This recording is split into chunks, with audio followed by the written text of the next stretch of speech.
together.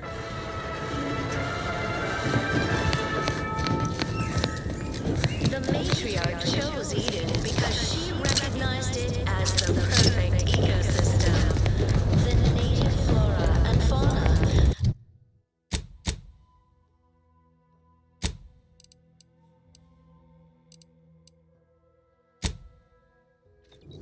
Introducing Auntie's new line of specialty drinks for the discerning consumer. Auntie Fizzles. Can't believe some of those protectorate hull heads just couldn't see the benefit of something. Yeah, let them simmer in their cells first.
Ain't nothing there. No target.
Oh, law. I can't believe he jumped that way.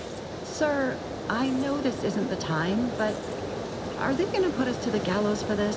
What? No. That ain't how we operate in Auntie's Choice, Liza. We might be looking at a pretty fierce demotion for losing half our workforce and getting stuck up here, though. Demotion to fertilizer? No. Now cease your jawing. This ain't the time. Hey, you! You down there! Would you mind checking on our fellow? Might he have survived the fall?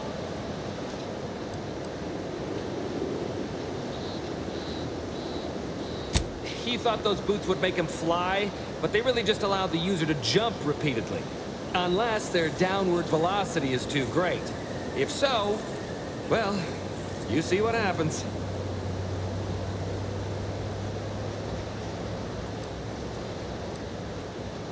Dying, actually. Dying in a fairly slow, agonizing manner. We've been stuck atop this machine since Ida, one of our new Protectorate acquisitions, had her gray matter scrambled by the height, jumped down, and landed right in its gears.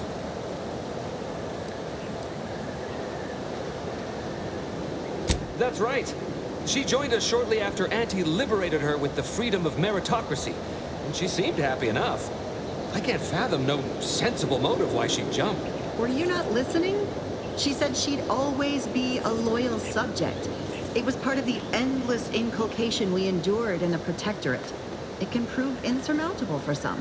The notion that she'd sacrifice herself, even after seeing the vast possibilities in staying alive and climbing the corporate ladder, it's just impossible to cognize.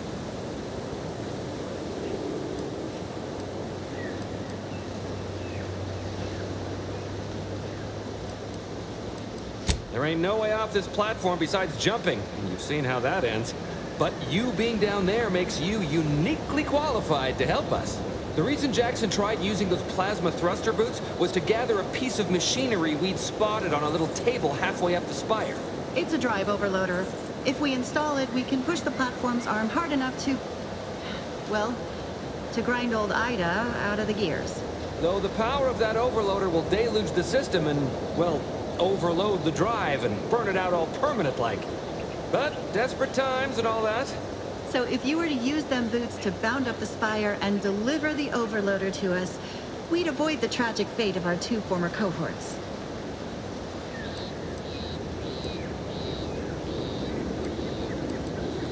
Exactly!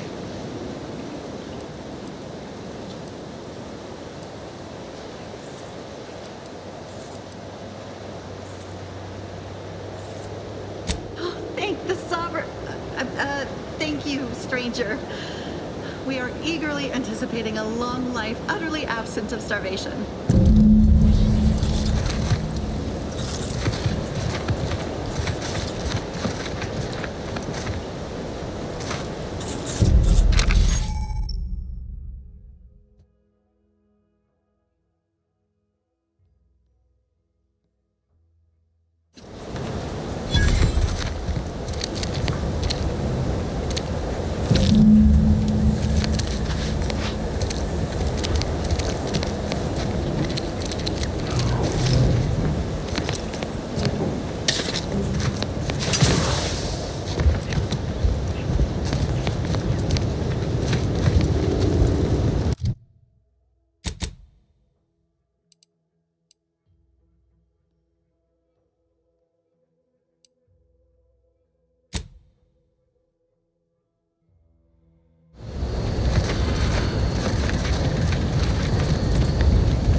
They're found in bandages and burn tinctures.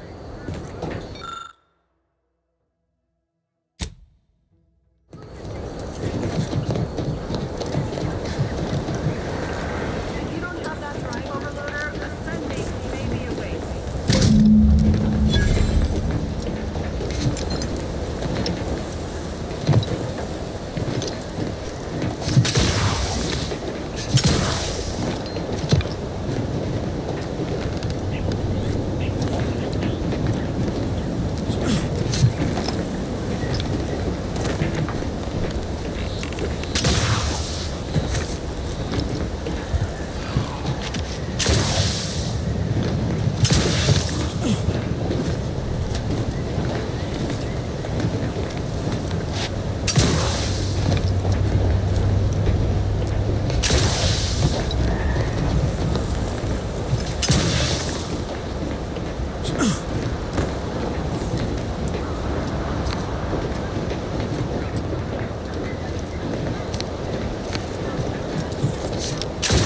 That's it?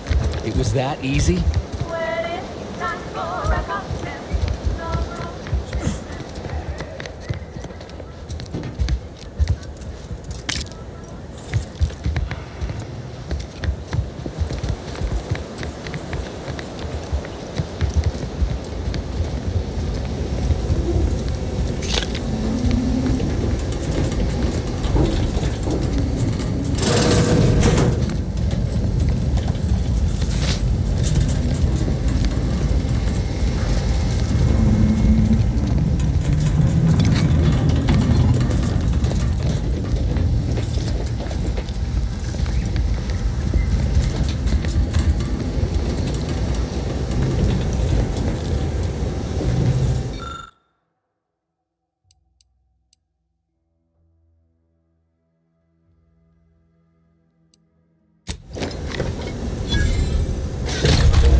Oh, thank the law.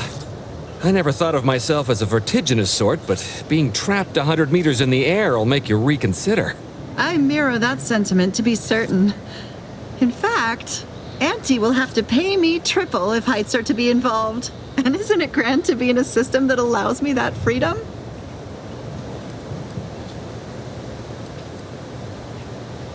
I agree with Liza. I'm inclined to keep a few paces from farming equipment from now on. Here's your reward for evacuating us with all our parts intact. I perhaps ain't as awash in currency as I'd prefer, so you can have my helmet as well. It was useful for identifying crops we'd missed in our harvest, but to be honest, I'd like a little distance from plants for a spell.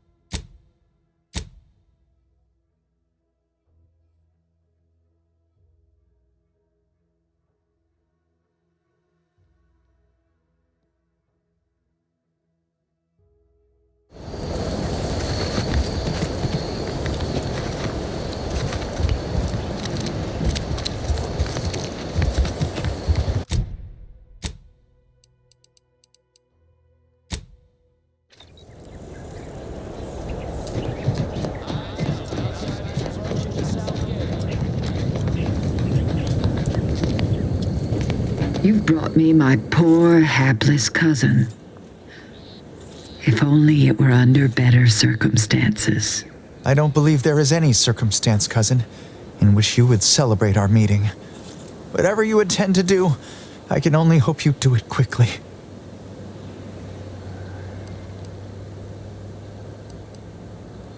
Patriarch have mercy. So he has not only turned traitor, but he has also fallen prey to corporate manipulations. I thank you for bringing this to my attention. Look at you.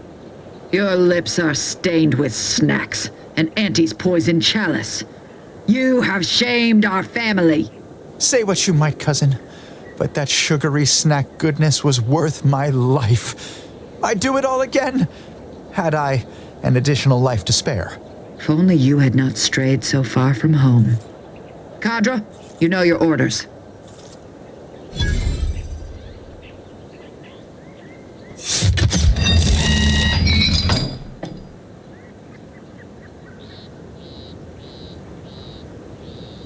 Now then, have you any word of Ida?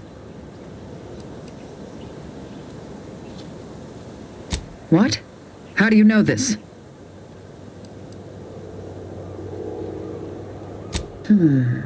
Keen as I am to entertain this, am I expected to take traitors and corporatists at their word?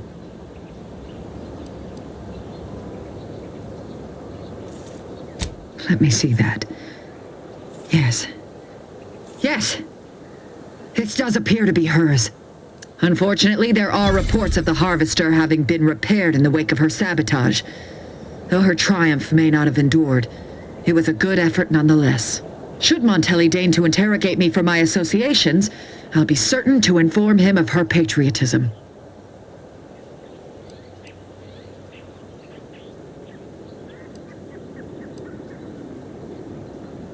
This displeases me. Sabotage is only as good as the further suffering inflicted once its victims know the truth. Though I suppose a minor inconvenience is also acceptable. Since you have already delivered me Charlton, our arrangement is concluded. You may cross the bridge. Safe passage assured. Cadra, lower the bridge. Remember, there will be no negotiations, no staying of hands north of the bridge. If you step out of line, may the matriarch have mercy on you. Montelli surely won't. Alert. Access to cross the ravine has been granted. One step closer to DeVries.